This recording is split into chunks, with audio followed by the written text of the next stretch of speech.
Welcome to Norfolk Perspective City Slice. I'm Bob Batcher. You know, we live in a city that has a proud history of floods, yellow fever, fires.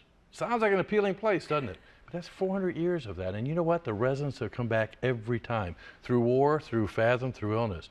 We've got none of that now, but we've got changes taking place for our future, and you are a major part of that. And I got somebody who's going to be on the sofa with us, Christine Morris, to kind of talk a little bit about getting ready for the future days by learning from the past, kind of, sort of. Christine Morris, our Chief Resilience Officer for the City of Norfolk. And you just got the big report done. We just issued the Norfolk's Resilient City Strategy as part of the 100 Resilient Cities Initiative from the Rockefeller Foundation. So yes, we just got the big report done. You finished it a week ago. We did. Do you feel like you just got your PhD done and it's a big, whew, it's over with? It's the first step in a great process for building resilience in the city. Okay, so how's that going to get us past yellow fever, flooding, the Civil War, the Revolutionary War? We were bombed by British. Is any of that going to happen again? Well, you know, you don't know what's going to happen. Oh. That's the point of being resilient, right? You're not planning to the last issue. You're planning for whatever may come your way. You're building resilience so that you can bounce back better. Okay, now is going away for the holidays and talking to my neighbor to tell them I'm going away for the holidays? And can they look out after my house? Is that a resiliency? I think anytime you're connected to people in your city, you are more resilient. And so, yes. Okay. A few weeks ago, I was at church and the big storm was coming. Yeah. And all of my friends from Larchmont were talking about how they were polishing up the canoes and moving their cars to Joe's house, because that's where they always do. Is that resiliency? Yes, that is definitely resiliency, because it's being aware, right? We live on a coastal community that is experiencing changes. We've got water in places that it didn't used to be, and it's the storms are more frequent and more severe. And as we are navigating that new space, we have to do things differently, and we have to be aware of those things that make us more resilient, less likely to be injured, less likely to lose property, and so yeah, good resilience. Now I've got, you know, I'm one of those residents that has an elderly parent who's been living in the family home for years and years and is possibly having to move out because of economic times. Is that resiliency? So I think what I would say to that is, if you have a parent that's living in the family home, and if they are vulnerable, not able to get around as well as they used to, we want to be a resilient community around them. We want to make sure that they're connected in to their neighbors, to you, and that you know, if something should happen that disrupts services to them, somebody's checking in on them, and they know we know that they're okay. And if they're not okay, we can get them where we need to get them. So the report is done. Yes. The Rockefeller Foundation has been in town and said, thumbs up. Yes. Why is that important? Well, I think it's important because we're becoming a leader in this resilience movement. Norfolk is no longer just a small town that nobody ever heard of. All of a sudden, we are up there with 67 other world-class cities that are trying to figure out what urban resilience, what it means to be a city as more people move to cities, and as the issues that cities have to deal with become more difficult. You know, our planning director and I went up to a community and we were talking about zoning changes. And the first conversation was about a development that was taking place, and they were reacting to that. Well, we don't like this, we don't like that. And it was remarkable how the conversation changed when we started talking about, number one, the emotion behind the reaction, but also, is this preparing us for 100 years from now? Yeah. Is that kind of the conversation of resiliency? Yeah, I think it's thinking about making decisions smartly, and everything is in scale and time, right? So are you building something for 5 years, 10 years, or that you're expecting to last 100 years? And what is the world going to look like in those time scales? And how do you need to adapt to make sure that your investment is safe and can perform well for you? Okay, now those are great policy conversations. Yeah. But how does the resident have that conversation in their everyday life? Or do they?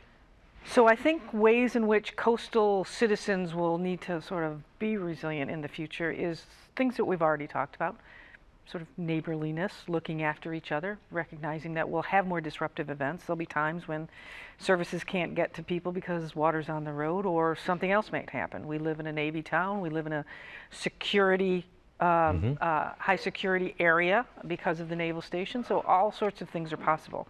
But we need to make sure that we are prepared and have a plan and are looking after each other so that people can survive, and that we adapt as change happens, and that we actually thrive as we go forward. That these changes are opportunities to lead the world and transform them into economic opportunities, but also making sure that Norfolk is a place that just people want to live. I mean, it's a great city. Yeah, and they want to brag about it. You bet, I do. Now, I keep talking about this report and this event. We've got on our website, we've built the Resilient City website. And so the resident can go find out a lot about it. Yeah. In that, though, you really kind of highlighted some individuals outside of City Hall that you're working with, right? Yes. I think that's the key, right? What makes Norfolk resilient? It's our people. And those not just the people working in city government, though those people are fantastic, and I'm thrilled that I get to work with them. You're doing a good job every day. Yeah. No, not me. Thank goodness you're doing a good job, because we don't have to worry about it anymore, right?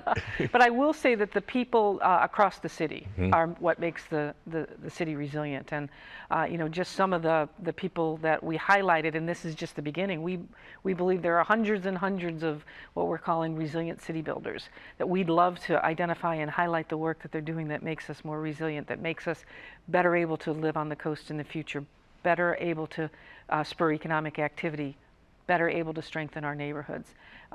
Just a couple that we highlighted on Wednesday, Dr. Anapast Harris, who is part of the Pastoral Roundtable and is working with our community's banks and the city to do Bank On, where we can connect people to banking services who have been out of the mainstream and really paying excessive fees to do financial transactions. Well, and we did a short video with them. Yeah. You want to see it? Absolutely. Why don't we show it? It's great. Okay.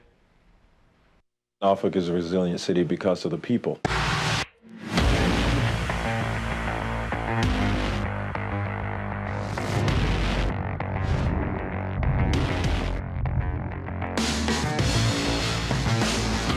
There's been a lot of challenge nationally and also locally.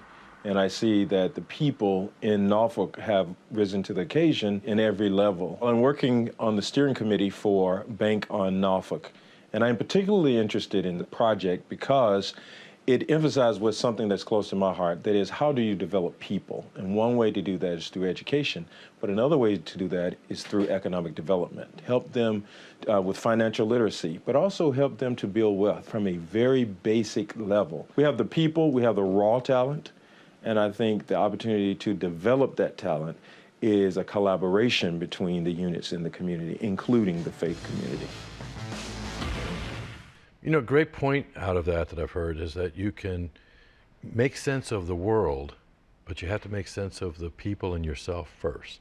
Ah, interesting. Isn't that kind of an interesting concept? Yeah. So it's working with the people. Yep. Now, could we have done this on our own? Why do we need Rockefeller? What did Rockefeller do for us? Well, some of the things that they've done through this grant is create this position, which was great. So we can have somebody that's sort of shepherding it through. And reminding us all the time. All the time. Gotta take my emails. No. But the other thing that it gives us is access to what they call platform partners. These are academic institutions, government institutions, private businesses that can help us think through some of our challenges and give us some best practice ideas about how other cities are handling it. And this network of 100 cities that will eventually be named, so that we can bounce ideas off each other and work collectively to think through, how do you deal with the fact that water's rising or the economy is shifting or that neighborhoods have challenges. And difference in that we ran some of the cities around the world, and they may not be flooding, but they have other issues that are facing them. Exactly. Yeah. So, and a little bird told me we're doing pretty good on that scheme of the world. Well, we were one of the first 100 resilient cities. They named the first 33 in 2013, and our strategy was the third one launched. So we're kind of ahead of the game and showing the world how to do this well. Well, our residents can do that. It also leads to possibly other grants, right? We believe it will. We've been working with the National Disaster Resilience Competition, a HUD grant that we just put in with the state and our partners Chesapeake and Newport News to do some innovative flood management and stormwater control. And so we're hopeful in January we'll hear some good news and we'll be able to pilot some interesting ideas. Now, kind of an insider, a little inside baseball here, because that explains some of those emails you send around, because not only does it mean bringing some extra money into the city so it doesn't fall just on the residents' shoulders, but it also kind of gives you some whole new insight, because you've asked insightful questions about little committee meetings we have that nobody ever asked about. So it's really learning how we operate as a community too, right? Yeah, I think it's this idea of connectivity, right? That's the most important thing to think about. If I'm doing something and you're doing something, can we do it together? Can we do it better? And can we identify the goal that we're trying to reach so that we make sure that the strategies and the actions that we take make sense, really advance us in those ways. Wow. Yeah. So what's next then with the resident? Well, the strategy, right? So we've written it, now we got to do it. And a lot of the work is already underway. I said it on Wednesday that we're really standing on the shoulder of giants. I mean, the cities, the residents, the NGOs and organizations, the faith-based community, they've been building the city's resilience for years and years and years. But what we're trying to do is elevate that and also find that connectivity. Are there areas in which we can stitch these actions together so that they have more impact as we go forward? Okay, and we got one more plea for the viewer, and that's we want you to remember a very simple thing, hashtag, # for some of us. That's right. Share Norfolk. We want you to go to hashtag Share Norfolk and send us a picture or a quote about what you love about the city of Norfolk, and we're going to start building that conversation. We want to hear from you what you'd like to see in the future, what you see is important in the future, right? Absolutely. This city is a great place to live for lots of reasons, right? It's not like any other city in the world. And we want our citizens to work with us to identify what makes that so that as we know that we'll have to change over the next 100 years, we don't lose what's most important to us. And we're going to close with one more video of another resilient builder. You want to tell us a little bit about her? Yeah, so this is Mary Miller. She is the president of the Downtown Norfolk Council, and she has been working with residents in the city to do something called Vibrant Spaces.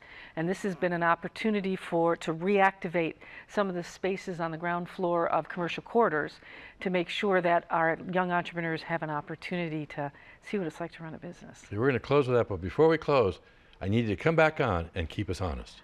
I'd love to do it. Thanks so much, Bob. Thank you. And let's close out with Mary Miller. Norfolk is a resilient city because it is a city that historically has always reinvented itself.